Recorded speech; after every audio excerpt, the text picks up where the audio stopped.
Hey everyone, welcome to another episode of Deep Dive, and today we say hello to Tiffany, who now joins me as my co-host. Welcome. Thank you. Although this is not your first rodeo doing a podcast, right? No. So I used to co-host the Work It podcast, and during Deep Dive recording days, I'm actually behind the camera. Yep. So, but our bosses, they like to keep us on our toes. So they say, leave the Work It podcast, come here and supervise you. Obviously, you didn't work it enough, I think. That Maybe is that's true. why. That Maybe is so true. They That's true. send you down here where we just go deeper, because I wasn't deep enough. It wasn't deep enough. I wasn't deep enough. Yeah. So Tiffany will be joining me, and together we will be, of course, taking you deeper into the issues as we continue with our podcast Deep Dive. And today, actually, we're talking about something that I think all of us in Singapore have grown up with, having to learn a second language. That's right. That's right. Did you learn Chinese too? I did. I did Chinese as my mother tongue. Me too. Okay. Yeah, don't look so surprised. I'm quite surprised. Come on, give me some credit. I can still order my food at the hawker center. That's true. That's all that counts. That's probably all that you need. Yeah, that's right. Yeah. So today we want to talk about that because there was a commentary by a parent who wrote that learning Chinese has become too difficult for kids today, and that's not a great thing. Yeah, unfortunately it isn't. And some Singaporeans are also becoming more comfortable in English than their mother tongue. So we want to talk about the challenges that parents and students face when it comes to mother tongue, and what can we do to make it easier for everyone. So in studio today, we have a few guests to help us with this chat. Hayati Abdullah is Director for Malay Language Programs at NUSA, Malay Language Tuition and Enrichment Center. Hello, thank you for having me here.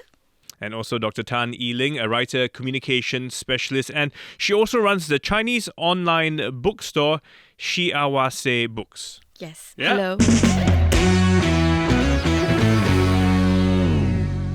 In this commentary that we were referring to, this parent wrote that learning Chinese has become too difficult for kids these days. So is this something that you hear in your circles, Ee Ling? I sell books, right? So a lot of parents come to me and they have expressed that, yes, Chinese is becoming increasingly difficult. So even before they buy a book from me, they would ask, like, what is this level for? Can I even read it? So even reading to kids is becoming very daunting, because they themselves are unable to understand. So then how can they read to their kids, which is how we all learn a language in the first place, right? So I think our problem is it becoming increasingly more difficult. And if we continue, I think this problem is going to explode. So in other words, you're saying what the books or the standard of Mandarin in this case has become too high, that it's no longer accessible to even like those of us who grew up learning Mandarin, for like many years? I don't think the standard is too high, but I think we do not have that learning environment anymore.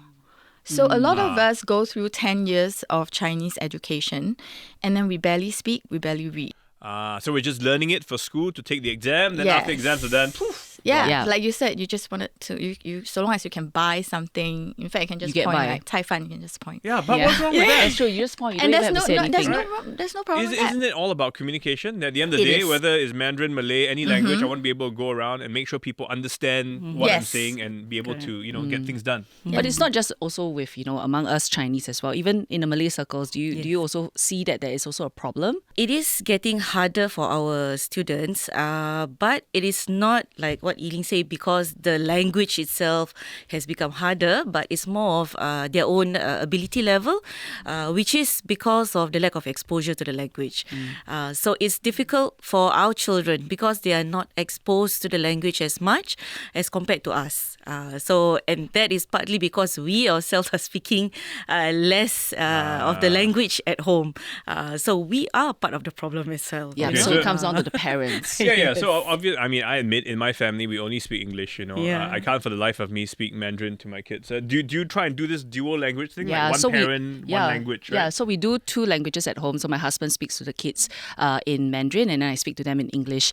But that is our parenting choice, right? It's not easy, and and my husband will always be the first to say that it's always easier to scold them in English because instructions are clearer. Just and maybe you understand better. Yeah, and then the eye, there's in their eyes they light up and they're like, I get it. You are upset with me, and I must do this. But what are both your parenting choices when it comes to mother tongue at home? So I have a funny story.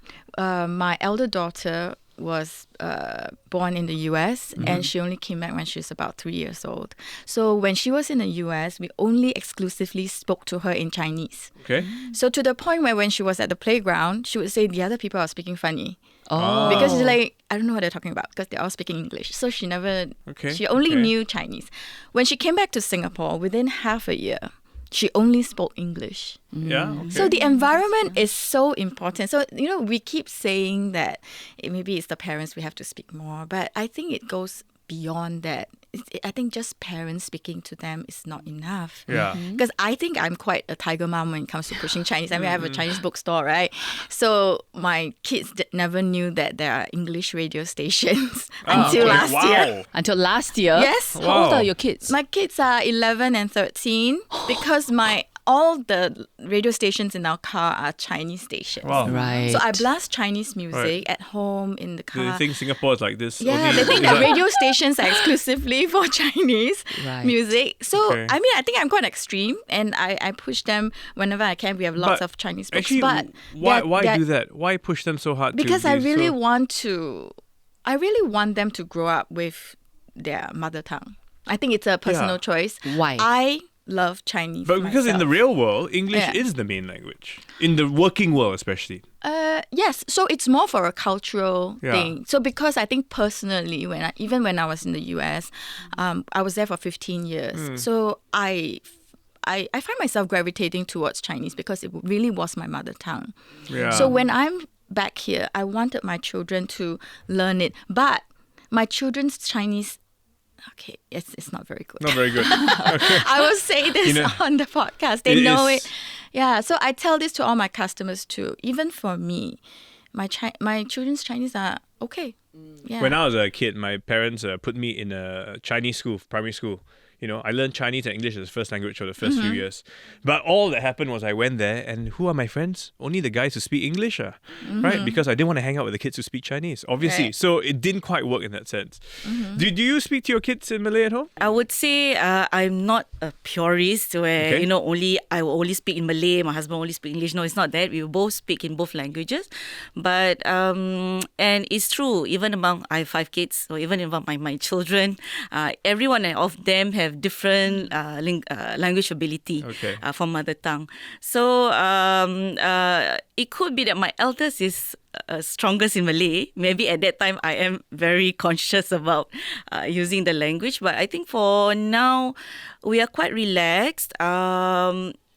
Because I think maybe in a Malay household it's quite easy because when they are learning religious studies, it is still done in the mother tongue language. Yeah.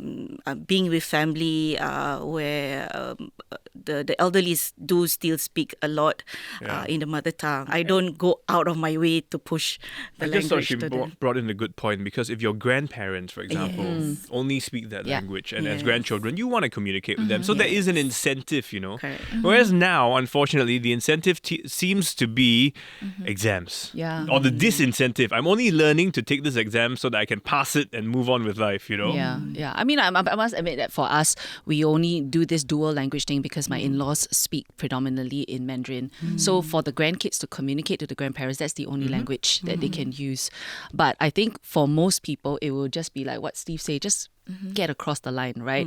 But so to get across the line, I would assume that if parents cannot do that at home, they cannot teach the language, they cannot speak the language at home, then they'll try to outsource, right? Yeah. So have you seen enrollment in your centers, shooting up or increasing? Yes, definitely. The number of our students for mother tongue has definitely increased compared to the other subjects. For me, it is a good sign. Rather than a bad sign, it's a good sign. It shows that parents are more aware of the need to get the children to be exposed to the language better, to make it less painful for them as they're sitting for the exam. So the earlier you start, so we are the exposure that they much needed. So it is. Rather than see it as a hot housing or making it something unbearable, it is precisely to make it bearable because the more they are exposed to the language, the easier it will be for them. But unfortunately, it is still because of exams. They're making it, Yes, they're that's true. trying to preempt the situation and say, let me Yeah. start you early. Like I've even heard of kids in kindergarten already going for 6 Chinese months. We tuition, found that there is a 6 months. enrichment center that actually offers, Wow. students, kids who are 6 months old. One of the things that we found out is that the data has shown that there is a decline of mother tongue use at home. We spoke a little bit about how English is the dominant language, but I do also see that it's not just English being the dominant language. Most of our subjects are also taught in English. So that's the thing that parents always tell me, which is if I don't help my kids understand the English language, then they're not going to comprehend the math question or the science question. So I think that's the challenge. I mean, do parents come up to you and also say the same thing, like, we would rather just our kids focus on just English? There is some truth to that. I think that's why when young parents start, they try to give a lot of emphasis on English language so that the children will be more competent and can do well in all the subjects. Because as you know, our maths problem sum, it's largely It's understanding 50% the English, language. yeah. It's an English challenge, yeah. Science also, there is some truth to it for them to work on the English language first.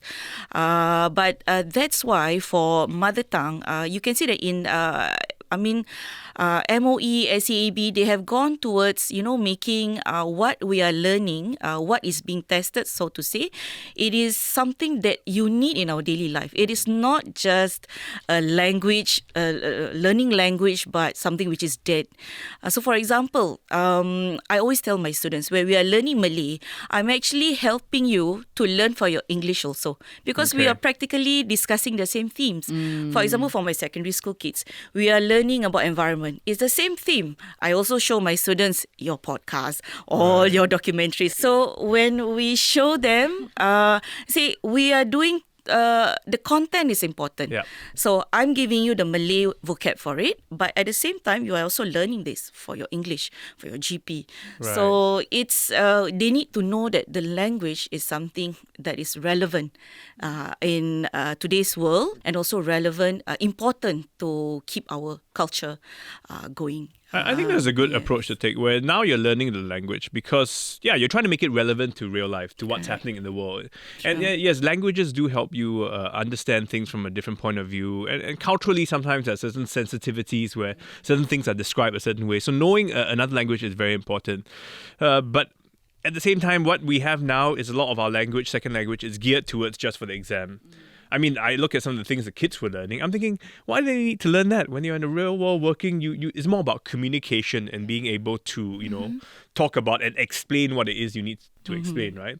So is it also about syllabus being a bit maybe too Needs to be academic? adjusted, maybe? Yeah, adjusted to be more relevant to the needs of today versus what it was in the past. I would say that the syllabus is trying to prepare our children for the way we live now. Yeah. The emphasis it's a lot on what we need now. So, for example, let's say for mother tongue composition writing, parents who see it now, they will be very scared because I don't remember doing this in the past. So they perceive it as something I too see. difficult. But it is exactly what our children need now. Okay. It is the thinking skill, is the ability to do research. So it is those skills that we are teaching even when we are doing, when we are the teaching thinking languages. skills. But then one would argue some kids already struggle with thinking in English. So now they have to do that's it in true. another Yes. language, which is why I think a Why lot of must you think parents... in another language? I speak English, I think in English, then I convert to translate to Mandarin, and You are then not translating it right because the sentence yeah. structure But is at the end of the day, the different. person still understands what I need. So How you know they understand what you need? well, I get my noodles with fishball and chili. What's happening is we're using our English language skills to think and then write in our mother tongue. Yeah. Which is why the writing always comes out weird. Okay. Which is a real So problem. is that effective though? Does that mean that we are still failing? I think we at are. trying to help our kids. I think we are because we're not looking at it, the language from a linguistic point of view. I don't know for Malay, I can only speak for Mandarin. There's this saying, 听说读写. So you listen, you speak, you read, then you write. So there is this Yeah. advancement. But our students are not listening enough. They're not speaking enough for sure. They're definitely not reading. But we require them to do writing at the composition level, which is a very advanced level. And they're having a lot of difficulty. While I agree it is a great idea. I mean, of course, in order to really be good and proficient in a language, you ultimately need to read and write. But are we even there yet? If they are unable to speak, even listening, sometimes if the conversation is too fast, they cannot even do that. Yeah. But I have to challenge you there because, again, with technology and AI, I mean, I put on the AI, it will do an auto-translate for me on the spot instantly. So why do I need to be so proficient with the language? I agree with you. I don't think that we need to be that proficient. What I'm saying is that our exams are focusing on the last part, the most advanced part. Yeah. But we are not giving our students the skills they need to move there. So what we're seeing is a lot of helpless parents, helpless students who are so traumatized. Okay. I can barely speak. I can barely listen. But you want me to write something. And they cannot understand the reading comprehension part. They cannot even understand that. But you want them to answer. You want them to think. But how many instances do they actually get to speak? In a classroom setting, they get maybe half an hour a day. The teacher's usually the one speaking. They are not speaking. They are passive listening, if they're listening at all. Then when do they actually get to have conversations? But then we're testing them. That's right. So in other words, they don't really have the practice, but yet we're testing them on what they haven't really practiced. But are we asking too much of the kids though? Because we are saying that, like, okay, we want you to get here, but then at home I cannot help you because parents themselves, maybe they grew up in a generation, my friends grew up in a generation where they were severely traumatized by mother tongue, right? So they didn't enjoy the language at all, which is where now they are the generation of parents where they just go, I got money, I'm just going to outsource it to enrichment centers. I'm going to, the school teachers will have to do the hard work of teaching my kids because I cannot handle it. But then we are also looking at the curriculum and going, too hard lah. So I mean, where is that balance, that we can help our kids so that we don't tax them too much and we expect so much from them? Can we relook at our policies based on what we want them to achieve? Like, what does a successful bilingual person educated in Singapore, how does this person look like? And what proficiency do we want this person to speak? Their first language as well as their mother tongue. I think to a lot of people, Mandarin is no longer their mother tongue because it's not even spoken at home. So then we are actually asking them to learn something and say, it's your heritage. It's a little bit of a hard sell. Yeah. Because it's been 65 years, we're all Singaporeans. I don't think we necessarily identify ourselves as like Chinese. No. Ethnically. We identify ourselves as Singaporean. And English is the language we all use, which is the common denominator for all of us. Right. Is that the same in the Malay culture? Do you feel that some of it is being lost as we lose the language? I remain hopeful about this culture among our young students because in schools we know that they all have these mother tongue cultural workshops and our students are very much exposed to culture in schools. Okay. We are also a provider of the cultural program. So it helps that in our multicultural society with our, hawker culture. So traditional food is something we hold on to strongly. And even the topic of food itself, there's so much vocab you can learn from it. So the culture is very much living. That's a great analogy. Fashion, even food. fashion, music, these are all culture. So being a Singaporean, actually it helps. I want to learn more because we get to have all these fusion thing, and for you to contribute to this multiculturalism, you must know your own culture first. So I'm very hopeful still that our youngsters do find it relevant and they do find it cool actually. And when you ask about how proficient you want our students to be, our students now are gearing up they know that they are practicing the language through podcast activities. Many of our students are using, so our Malay language teachers in school, they are showing us, hey, learning how to speak Malay is good. No, now you can do podcasts like Mr. Steven Chia. There needs to be that cool factor tagged on to it. They need that cool factor for the language. So pop culture does play. I mean, pop social media. Make the learning fun, the experience enjoyable. For me, I think, like I said, I grew up in a generation where I was severely traumatized by mother tongue. But it took, like watching, Mandarin shows, Chinese shows, Yeah, see dramas, Chinese dramas, listening to music, you know, that kind of stuff that made me appreciate it. But what do you guys do, you know, back home, at home, you know, to help your kids appreciate the language better? Like I said, I blast Chinese radio. Chinese radio, Chinese Chinese radio. music, She's like only strictly C-drama. Chinese Yes, radio. strictly Chinese radio. But I believe that, especially for Chinese language, you really need to either read a good story, listen to some music, or watch a movie, something that is cultural, and then it sticks. It has to have that relevance in their lives, and then they have the motivation, and then you start learning the language, and you want to learn. So I think for me, one is to set expectations. I think people expect that my kids will speak very good Mandarin. Right. But I always tell them no. And I tell my children that, okay, you don't have to. I mean, I try to interest them, but I don't want to force it on them. Yes. So I Okay. let it be a lifelong journey. I tell them that take your time. But that also means that they didn't do well at the exams, and I have to accept that. I like that you are not focused on the 10 years that they are in school, your primary and your secondary years, that these 10 years so crucial, you need to get your A, and then after that you can do whatever you want. But you're saying that it is a journey. They may come at the language when they are older, you know, in their, like when they're 17 or 18, they may fall in love with the language. I like that. Like I think that's a good approach. Like I think parents need to set clear expectations that they have no expectations. Yes, to let them know, because it is very stressful being my kids. Everyone expects them to have good Chinese results, but they are very, very regular, run-of-the-mill type. They're not very good at it. They don't even want to speak. So the same thing when you push them a Chinese book, like read a Chinese book, they give me the Okay. The Is same- their English good? much better. better. I think, and also there's a difficulty. So going back to, how do we help them? You are putting one of the world's most difficult language, Chinese, Japanese, and Arabic. Those are the three really? Okay. listed most difficult languages to learn in the world. So you have Chinese, most difficult to learn. You have English, which is a phonetic system. I don't blame them for wanting to read an English book because it's so much easier. Even for myself, when I'm tired, I pick up an English book.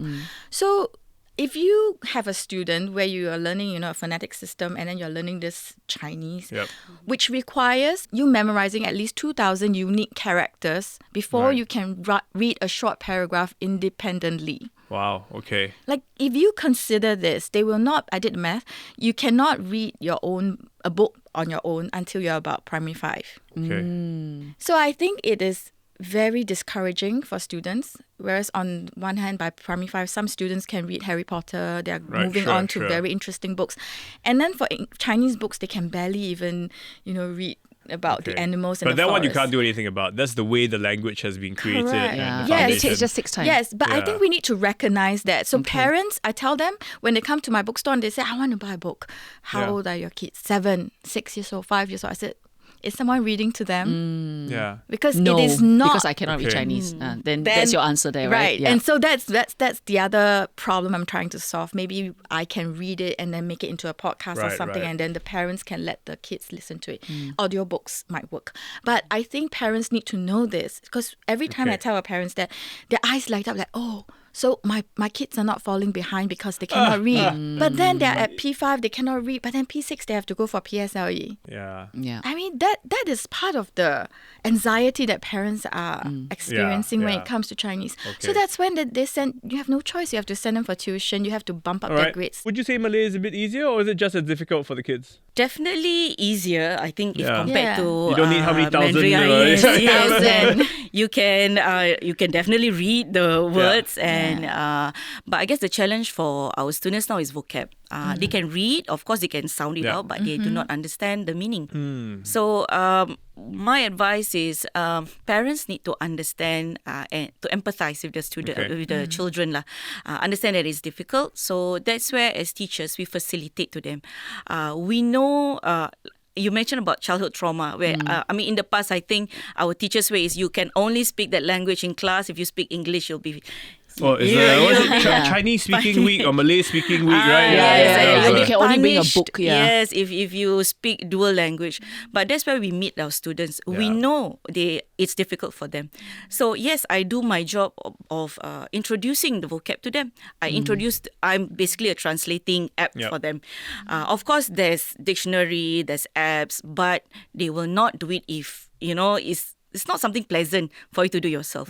So it's our job to help, to tell them. I am exposing in my classes. That's what we do. We expose to them, this is the meaning of all the words. And the more they are exposed, I guess, the more they are comfortable and not so traumatized when facing a text in the mother tongue language. So I think it boils down to parents just chilling, set, But make how to sure. chill? The Yeah, PSLE is coming up. I ended maybe it's up just about- memorizing my Chinese compositions. That's how bad I was. And then how much you did just you do get? what they call the wan chen wen tang, the continuation of Correct. stories. Yes. So it'll start, the connection will be bad, but it'll be really powerful for one passage, and then the ending will be quite bad. So you memorize. I memorized the also. section. Memorize There you and go. it's the So that- same one that yeah. you can utilize for I whatever. used it. I don't know how many that they years I use. used it, but yeah, many. But that's what's happening.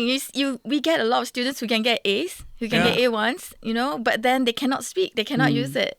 And it's just for exam purposes. Yeah. Are we really doing our students a favor by making them do that? No, we're not. We spent 10 years learning a language in school. And I did enjoy it.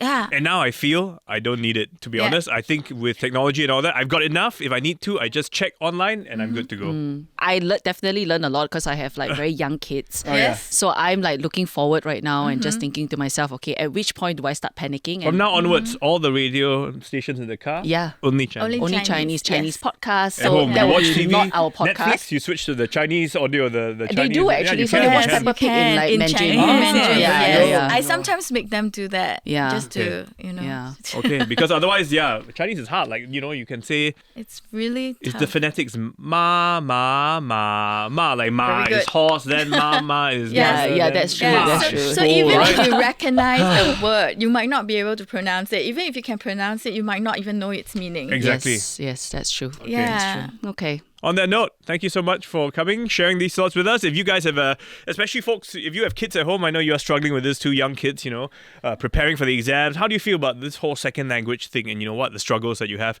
Do drop us a note. Love to hear from you. Yes, and special thanks to the team, Junaini Johari, Ho Pei Ning, Nat Fetovero, Joanne Chan, Charlene Tan, sound by Faiz Semhari, Tira Pong, and video by Hanida Amin. See you guys next week. Bye for ya. now. Thank you.